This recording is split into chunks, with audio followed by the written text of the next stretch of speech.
الشيطان الرجيم بسم الله الرحمن الرحيم الحمد لله رب العالمين الصلاة والسلام على أشرف الأنبياء والمرسلين أبي القاسم محمد اللهم صل على محمد وآل محمد والأئمة الطيبين الطاهرين المعصومين لا سيما بقية الله في الأرضين روحي وأرواحنا له الفداء أما بعد فقد قال الله تبارك وتعالى في كتابه المجيد شهر رمضان الذي أنزل فيه القرآن هدى للناس وبينات من الهدى والفرقان صلوات بر محمد و آل محمد.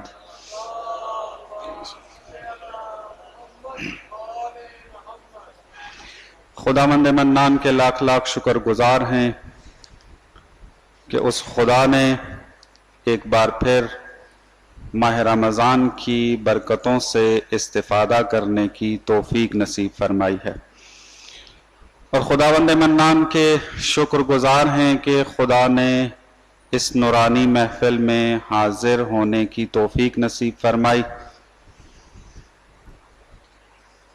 آپ مومنین جانتے ہیں کہ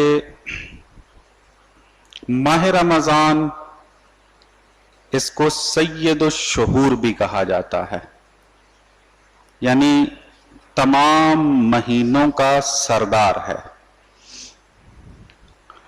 اور یہ بات اس کی طرف توجہ رہے کہ جب خدا کسی چیز کو فضیلت دیتا ہے تو وہ انسانی نظام کی طرح کی نہیں ہوتی ہے۔ مثلا اگر ہم معاشرے کے اندر ایک سسٹم بناتے ہیں اور اس میں کسی کو مقام و منزلت دیتے ہیں، اس میں ممکن ہے کہ بہت ساری چیزوں کو ہم مد نظر نہ رکھیں اور بعض چیزوں کو مد نظر رکھ کر ہم اس کو ایک مقام اور منزلت دے دیں۔ لیکن جب خداوند متعال کسی کو فضیلت و مقام دیتا ہے تو اس کی تمام جہات کو مد نظر رکھتا ہے۔ آپ اگر ماہ رمضان کی فضیلتوں کو روایات کی روشنی میں پڑھنا شروع کریں تو ایک چیز بہت واضح طور پر سامنے آتی ہے کہ اس ماہ رمضان کے اندر خدا نیکی کے اتنے وسائل فراہم کر دیتا ہے کہ کوئی شقی ہوگا کہ جو اس ماہ رمضان میں اتنے وسائل ہونے کے بعد پھر بھی گناہ کی طرف متمائل ہوگا۔ اور ایک اور جو چیز ماہ رمضان کے اندر پائی جاتی ہے وہ یہ کہ خداوند متعال اس مہینے میں انسان کے سینے کو کھول دیتا ہے تاکہ معارف اہل بیت کو سمجھنے میں آسانی ہو جائے۔ قرآن میں اس کی طرف اشارہ بھی ہوا ہے کہ خداوند متعال اگر کسی کی ہدایت کرنا چاہتا ہے تو یشرح صدرہ للاسلام، تو خدا اس کے سینے کو اسلام کے لیے کھول دیتا ہے۔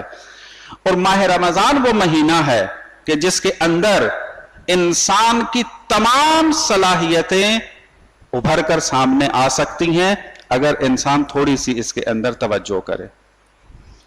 اسی صلاحیت کو مد نظر رکھتے ہوئے یہ جو ایک الہی سنت کا آغاز کافی عرصے سے جو ہے وہ چلا آ رہا ہے، انعقاد جو ہے چلا آ رہا ہے کہ اس ماہ پربرکت کے اندر دروس کا سلسلہ قائم کیا گیا ہے اور کیا جاتا ہے، اس کی ایک بنیادی وجہ یہ ہے کہ اس مہینے کے اندر انسان کے فہم کے اندر اتنی صلاحیت ہوتی ہے, انسان کی عقل میں اتنی قدرت موجود ہوتی ہے کہ اس کے سامنے اگر کوئی بھی مطلب بیان کیا جائے, اگر وہ توجہ سے سنے گا تو خدا اس کو آسانی سے سمجھا دے گا, چاہے وہ کتنا ہی مشکل مطلب کیوں نہ ہو. فقط شرط یہ ہے کہ اپنے ارادے سے بیٹھا ہو اور توجہ مکمل رکھتا ہو. تو ہو نہیں سکتا کہ وہ محفل میں بیٹھا ہو, رمضان کا مہینہ ہو, روزے سے کی حالت میں ہو یا روزہ افطار کر چکا ہو اور پھر اسے معارف اہل بیت سمجھ میں نہ آئے. صلوات بر محمد و آل محمد.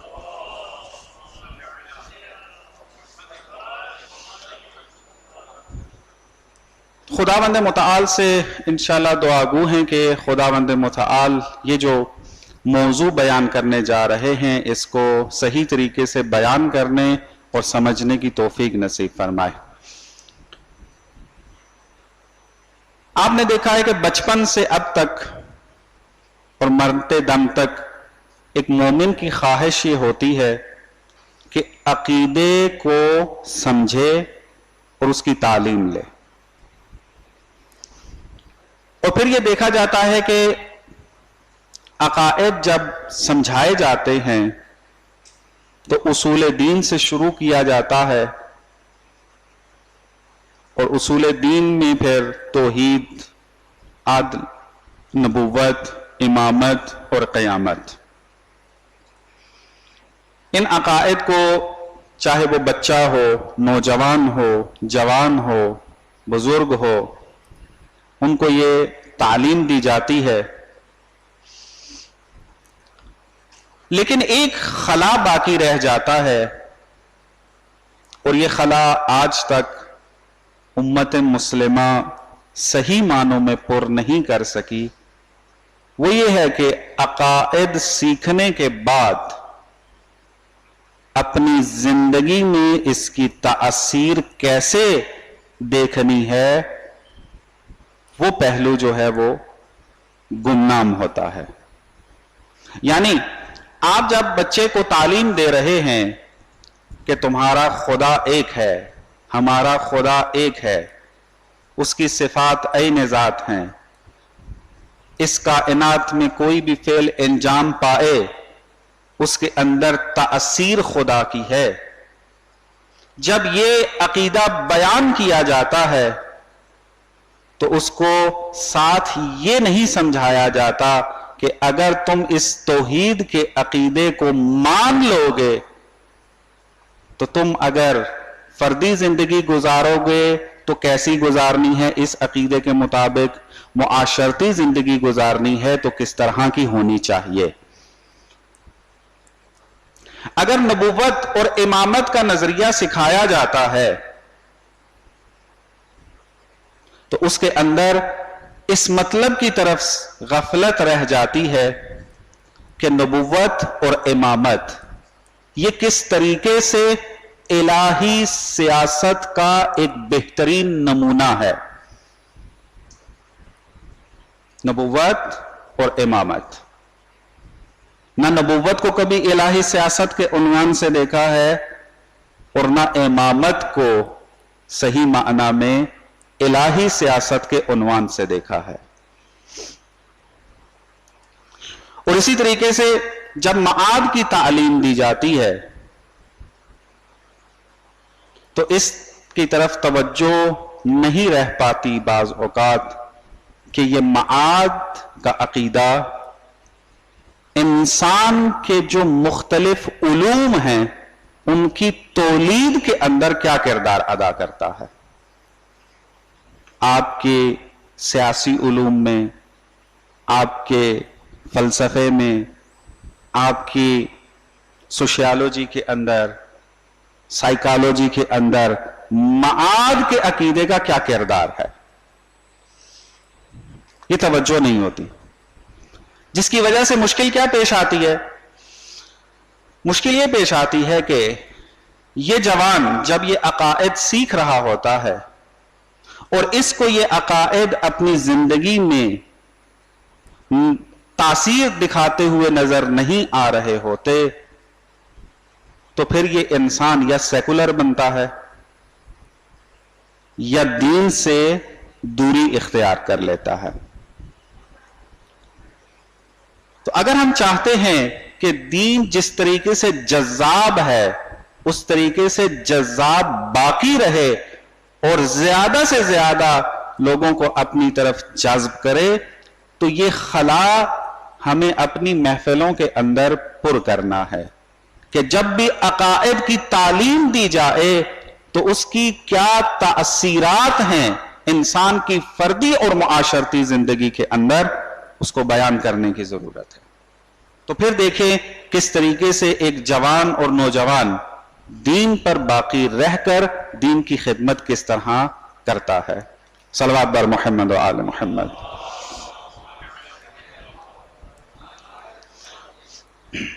چونکہ موضوع میرا توحید کے حوالے سے ہے تو میں اپنے اس موضوع کے اندر رہ کر ہی بعض گزارشات آپ کی خدمت میں بیان کروں گا. اگر موضوع وسیع ہوتا تو پھر باقی موضوعات کو بھی یہاں پر چھیڑا جا سکتا تھا. دیکھیں، توحید جب بیان کی جاتی ہے تو اس میں چند نکات اہمیت کے حامل ہیں. توحید میں پہلے توحید ہے کیا؟ میں تیزی سے بڑھتا ہوں، آپ مومنین جانتے ہیں، بچپن سے سنتے آ رہے ہیں، لیکن یہ کہ تھوڑا سا ربط بن جائے بحث کے اندر، میں توحید کا معنی کرتا ہوں. توحید کے اندر جو معنی کیا جاتا ہے وہ یہ ہے کہ خدا کو ایک ماننا اور جاننا. خدا کو ایک ماننا ہے. اب پھر اس ایک ماننے کو 3 مراتب میں تقسیم کیا جاتا ہے. ایک مرتبہ ہم ذات الہی کی بات کر رہے ہوتے ہیں تو اس وقت توحید کا معنی یہ ہوتا ہے کہ خدا کا کوئی شریک نہیں ہے، خدا کا کوئی مثل نہیں ہے، خدا جیسا کوئی ہو نہیں سکتا. اور ایک اور معنی ہے توحید کا جو تھوڑا توجہ طلب ہے، اس کو میں فقط توضیح نہیں دوں گا، کہ خدا بسیط ہے، مرکب نہیں ہے. یہ ذات کا مرحلہ ہے، اس کو ابھی کھولنے کا ٹائم نہیں ہے. اس کے بعد جب ہم دوسرے مرتبے میں آتے ہیں توحید کے تو وہ مرحلہ آتا ہے صفات کا، جسے ہم کہتے ہیں توحید صفاتی. اور یہ ذہن میں رکھیں کہ یہ بنیادی ترین عقائد ہیں تشیع کے، کہ جس کی طرف ہمیشہ توجہ رہنا ایک مومن کا فرض ہے. ایک سطر کے اندر اس کو یہ جاننا ضروری ہے کہ میرا عقیدہ اس مرحلے میں کیا ہے. توحید صفاتی میں کیا ہم بیان کرتے ہیں، بہت سادہ کر کے چل رہا ہوں، اپنی وہ اکیڈمک کے باتیں جو ہیں اور ٹرمز جو ہیں اس کو چھوڑ رہا ہوں. توحید صفاتی کے اندر ہمارا عقیدہ جو ہے وہ یہ ہے کہ صفات اور خدا 2 چیزیں نہیں ہیں. بہت سادہ کر رہا ہوں اس کو. صفات اور ذات یہ 2 چیزیں نہیں ہیں، یہ ایک ہے. ابھی میں جب بیان کرتا ہوں یا آپ بیان کرتے ہیں کہ خدا قادر ہے، خدا عالم ہے، تو ایک عام ذہن کے اندر یہ تصور بنتا ہے کہ خدا ایک ذات ہے، علم ایک صفت ہے، اور اس علم کے ذریعے خدا عالم بن رہا ہے، قدرت کے ذریعے خدا قادر بن رہا ہے. یہ ایک عام تصور آتا ہے ہمارے ذہن میں. لہذا دوئیت کا تصور پایا جاتا ہے کہ ایک ذات الہی، ایک علم کی صفت. ذات اور علم جب آپس میں ملتے ہیں تو ہم کہتے ہیں کہ اللہ عالم ہے. اور روایات کے اندر آیا ہے کہ جو بندہ کہے کہ اللہ قادر بقدرت، اللہ عالم بعلم، وہ مشرک ہے.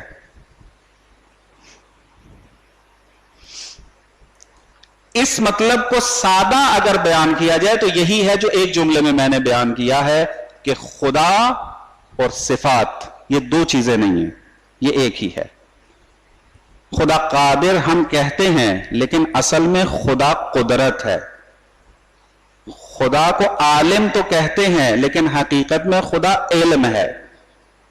علم اور خدا، قدرت اور خدا، یہ دو چیزیں نہیں ہیں. جس کو ہم اپنی کلامی زبان میں کہتے ہیں کہ صفات عین ذات ہیں. عینیت کا معنی یہی ہے کہ دوئیت نہیں ہے. تیسرا مرتبہ جو توحید میں بیان کیا جاتا ہے وہ ہے افعال کا، اور اس کے اندر فلاسفہ نے ایک انتہائی خوبصورت تعبیر استعمال کی ہے. جب اس کے میں ثمرات بیان کروں گا تو اس وقت معلوم ہوگا کہ کتنا دقیق مطالب ہیں مکتب تشیع کے اندر کے کسی کے پاس نہیں ہیں. فلاسفہ نے ایک تعبیر استعمال کی، لا مؤثر فی الوجود الا اللہ. اس وجود، اس ہستی، اس کائنات ما سوی اللہ کے اندر اگر کوئی تاثیر رکھتا ہے وہ فقط خدا کی ذات ہے. ہمارے ہر فعل کے اندر خدا کی تاثیر پائی جاتی ہے. اس کو ہم کہتے ہیں توحید افعالی.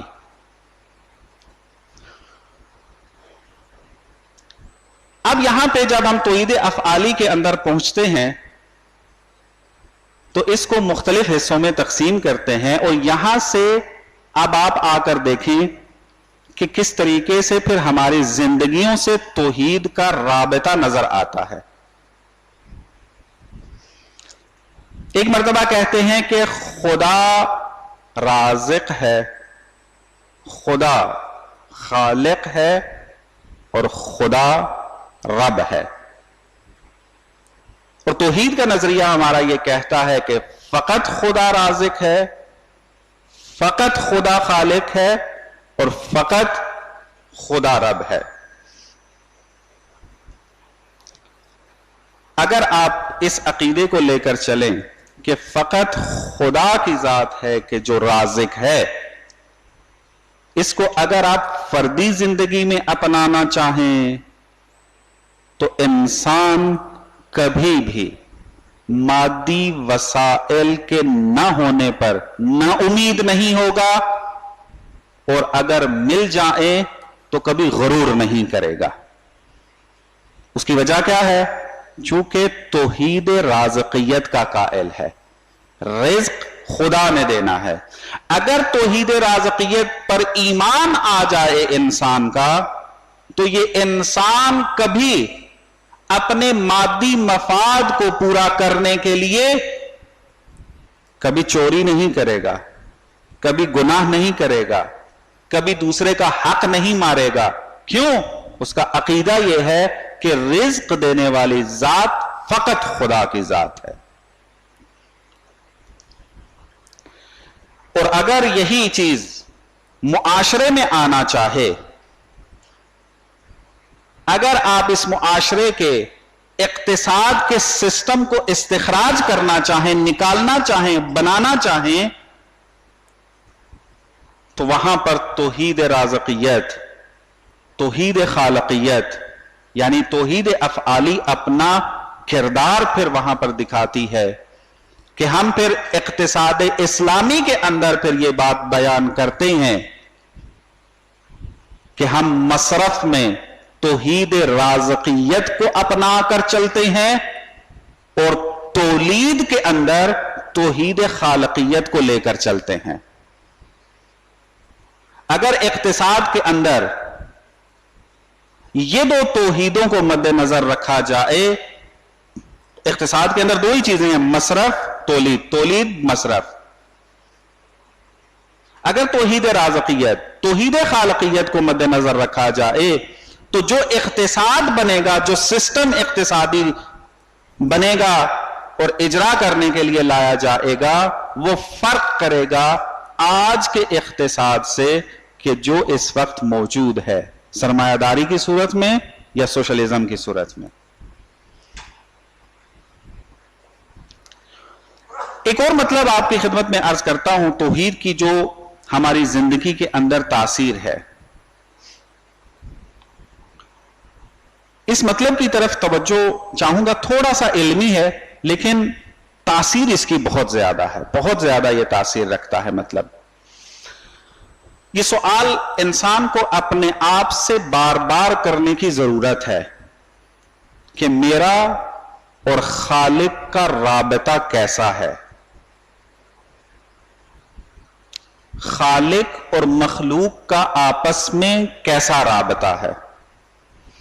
معمولاً اگر میں آپ دیکھیں سوال کریں کسی سے جا کر اور کہیں کہ ایک آپ ہیں مخلوق خدا، ایک خدا ہے آپ کا خالق، تمہارا خدا کے ساتھ رابطہ کیسا ہے، تو معمولاً جو کنسپٹ پایا جاتا ہے خدا کے بارے میں اور انسان اپنے بارے میں رکھتا ہے وہ یہ کہ انسان ایک مستقل ذات ہے جدا، خدا ایک مستقل ذات ہے جدا۔ اب یہ مخلوق خدا کی محتاج ہے اپنی ضرورتوں کے اندر، اس قسم کے ارتباط کا قائل ہے۔ یہ جو عرفی کنسپٹ ہے، یہ کنسپٹ پھر انسان کو کس طرف لے کر جاتا ہے؟ غفلت کی طرف۔ کیسے؟ آپ نے یہ کہا کہ ارتباط جو خدا کا اور مخلوق کا ہے وہ یہ ہے کہ یہ اپنی ذات میں مستقل ہے، خدا اپنی ذات کے اندر مستقل ہے۔ درست ہے کہ مخلوق محتاج ہے خالق کی، کس چیز کے اندر ہے؟ اپنی ضروریات کے اندر۔ اور اگر انسان اپنی ضروریات کو مادی طریقے سے پورا کرتا رہے گا، کیا وہ خدا کی طرف متوجہ ہوگا؟ اسی وجہ سے آپ دیکھیں آج کے اس مادی معاشرے کے اندر خدا سے کتنی غفلت موجود ہے۔ اگر کوئی مصیبت آئے، اگر کوئی بلا آئے، اگر کوئی مشکل آئے، پھر تو خدا یاد آتا ہے، لیکن جب انسان بالکل آسائش کے اندر زندگی گزار رہا ہوتا ہے اس وقت انسان کی خدا کی طرف توجہ نہیں رہتی۔ کیوں نہیں رہتی؟ چونکہ یہ جو سوال ہے اس کو حل صحیح نہیں کیا ہوا کہ میرا اور خالق کا رابطہ کیسا ہے۔ یہ اگر رابطہ سمجھ میں آ جائے تو پھر عبادتوں کی جو لذت ہے اس کو وہی انسان احساس کرے گا جو اس رابطے کو سمجھے گا، اور ایک الہی معاشرے کو کیسے بنانا ہے تو یہ وہی سمجھے گا کہ جس نے اس رابطے کو صحیح طریقے سے سمجھ لیا ہے۔ اب کیا ہے اصل مسئلہ؟ خدا اور خالق کے درمیان رابطہ کیسا ہے؟ ایک چھوٹی سی مثال میں آپ کو دوں۔ یہ لائٹ آپ کے سامنے جل رہی ہے، نور ہے، اس کو یوں مثال لے لیں، جیسے بھی آپ مثال لینا چاہیں، مثال کے اندر بنانے میں کوئی مشکل نہیں ہے۔ اس کی جو شعاعیں ہیں وہ ہم تک پہنچتی ہیں اور روشنائی دے رہی ہیں۔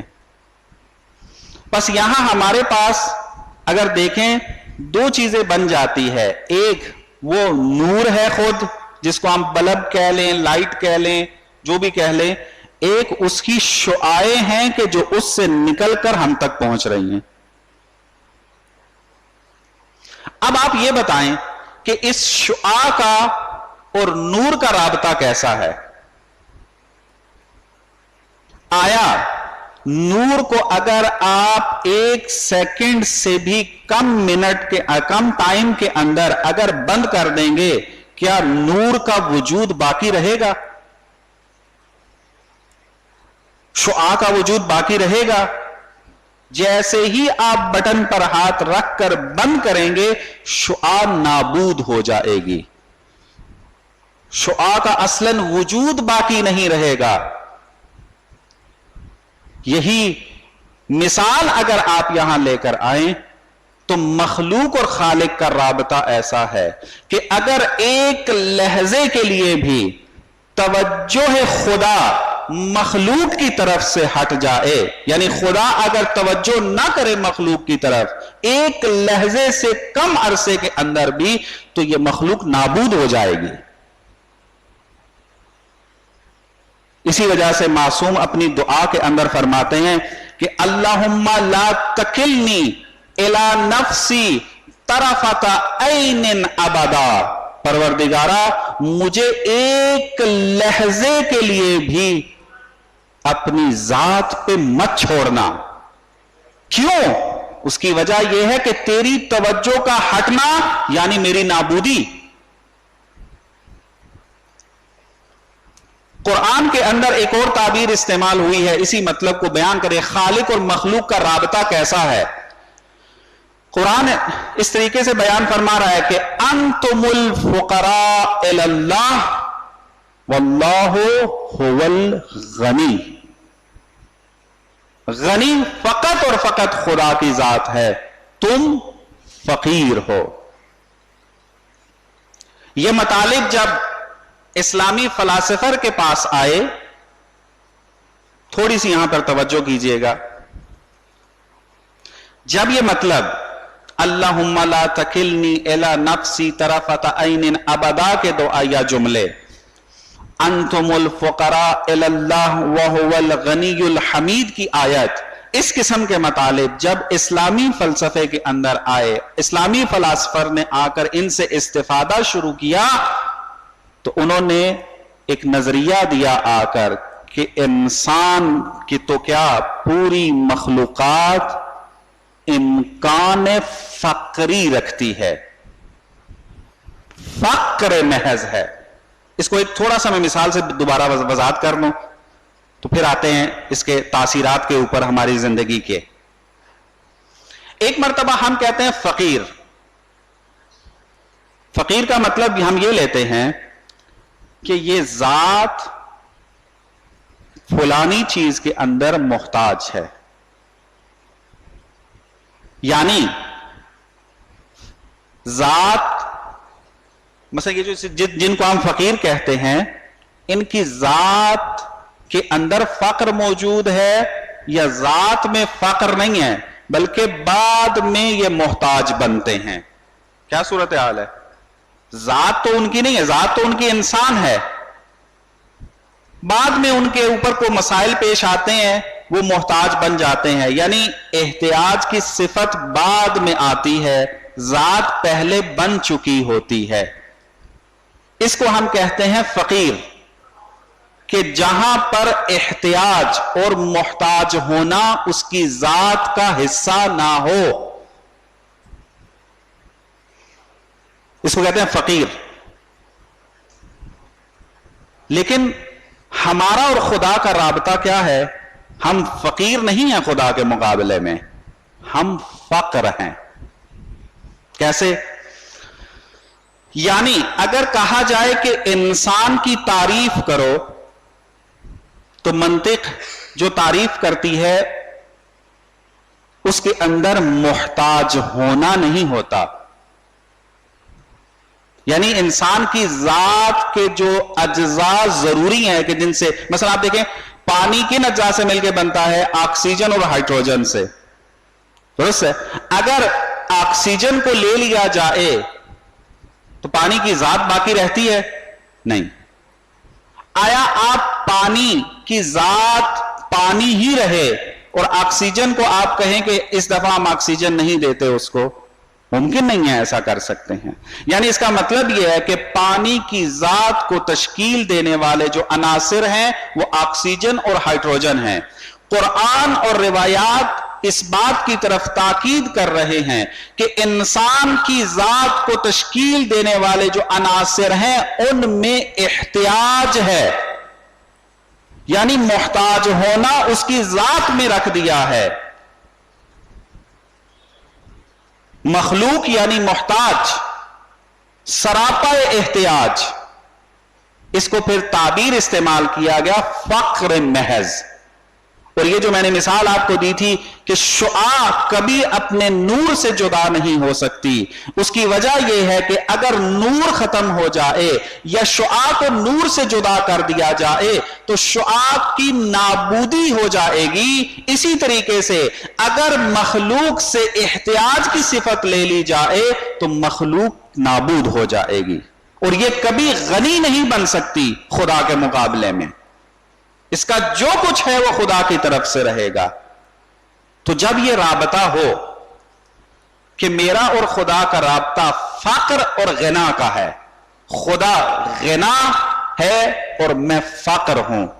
جب یہ رابطہ ہو تو اس کا مطلب یہ ہے کہ میری سانسیں، میرے اعمال، میرے جتنے کمالات، میری جتنی نعمتیں، میری جتنی استعدادیں، میری جتنی صفات، اس کے اندر میں 1% بھی کوئی کردار نہیں رکھتا. جو کچھ بھی ہے وہ خدا کا دیا ہوا ہے. جب اس قسم کا احتیاج وہ اپنے اندر محسوس کرے گا تو اب اگر وہ مصلی عبادت پر جا کر کھڑا ہوگا تو کیا کیفیت ہوگی اس کے اندر؟ اور جب وہ دعا کے لیے ہاتھ بلند کر کے کہہ رہا ہوگا یا رحمان و یا رحیم، یا غفور و یا عزیز، اس قسم کے جملے جب ادا کر رہا ہوگا تو کیا کیفیت انسان کے اوپر طاری ہوگی. یہ کبھی انسان اس احساس کو پیدا کر کے مصلی عبادت پہ کھڑا ہو، وہی اس کو درک کر سکتا ہے. زبان سے بیان کرنے والی یہ حالتیں ہی نہیں ہیں کہ انسان اپنے آپ کو فقر سمجھے، محتاج محض سمجھے اور خدا ہی کو فقط غنی سمجھے. تو پھر انسان کی جو فردی زندگی ہے اس کے اندر جو تاثیر آئے گی وہ انتہائی باکمال تاثیر ہوگی. اور پھر یہ انسان جب اترے گا میدان میں معاشرے کے اندر تو سیاست میں آ کر کبھی سیکولرزم کا نعرہ نہیں لگائے گا. کیوں؟ اس وجہ سے کہ سیکولر مذہب کا یہ کہنا ہے کہ سیاست بشری نظام ہے، بشر تاسیس کرتا ہے، لیکن اسلام کی فلسفی یہ کہتی ہے کہ بشر کچھ نہیں ہے، جو کچھ بھی کرتا ہے وہ خدا کرتا ہے. تو الہی نظام بھی خدا نے ہی دینا ہے. تو توحید کے عقیدے کا اگر قائل ہوگا تو کبھی سیکولرزم کی طرف نہیں جا سکتا. کبھی وہ یہ دعویٰ نہیں کرے گا کہ اسلام سیاسی نظام نہیں رکھتا ہے. اگر وہ توحید کا قائل ہوگا اور اس قسم کے عقیدے کا قائل ہوگا کہ جو آپ کی خدمت میں بیان کیا ہے، تو اقتصادیات کے اندر نہ سرمایہ داری کے پیچھے جائے گا اور نہ ہی سوشلزم کے پیچھے جائے گا، بلکہ اسلامک بیسک کے اوپر آ کر اقتصادیات کو تاسیس کرنے کی کوشش کرے گا. مشکل کیا پیش آتی ہے؟ مثلا بعض اوقات یہ سوال اٹھایا جاتا ہے کہ جب ہم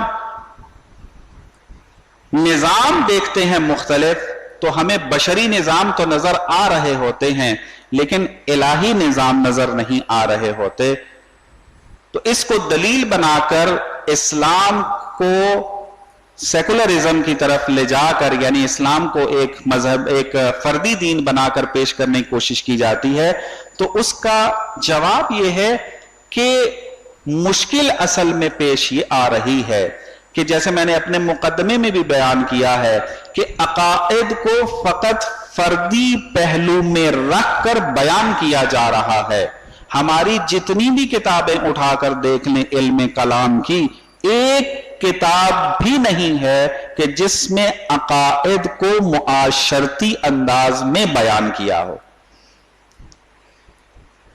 لہذا ضرورت ہے کہ جب انقلاب اسلامی آنے کے بعد توجہ بڑی ہے کہ ہمارے الہی سسٹم ہونے چاہیے، اقتصادیات میں، سوشلزم، اپنا سوشیالوجی میں، سائیکالوجی کے اندر، پولیٹیکل سائنس کے اندر، سب چیزوں کے اندر الہی نظام ہونے چاہیے. تو اب ضرورت ہے ہر مومن کی کہ جس کے اندر صلاحیت ہے کہ وہ یہ کام کر سکتا ہے، وہ اس خلا کو پر کرنے کی کوشش کرے کہ کس طریقے سے دینی منابع سے مختلف سسٹم کو استخراج کیا جاتا ہے. ہمارے اندر ایک مشکل پیش آ رہی ہے، میں بعض درسوں میں اس کو بیان کر چکا ہوں. پاکستانی ہمارے جو نوجوان ہیں اور ہندوستانی بھی اس میں شامل ہیں، ہم لوگوں نے دو چیزیں انقلاب اسلامی سے نہیں سیکھی ابھی تک، جس کی وجہ سے شکوے کی زبان ہمیشہ کھلی رہتی ہے. ایک، وی کین ڈو، ما می توانیم، ہم کر سکتے ہیں.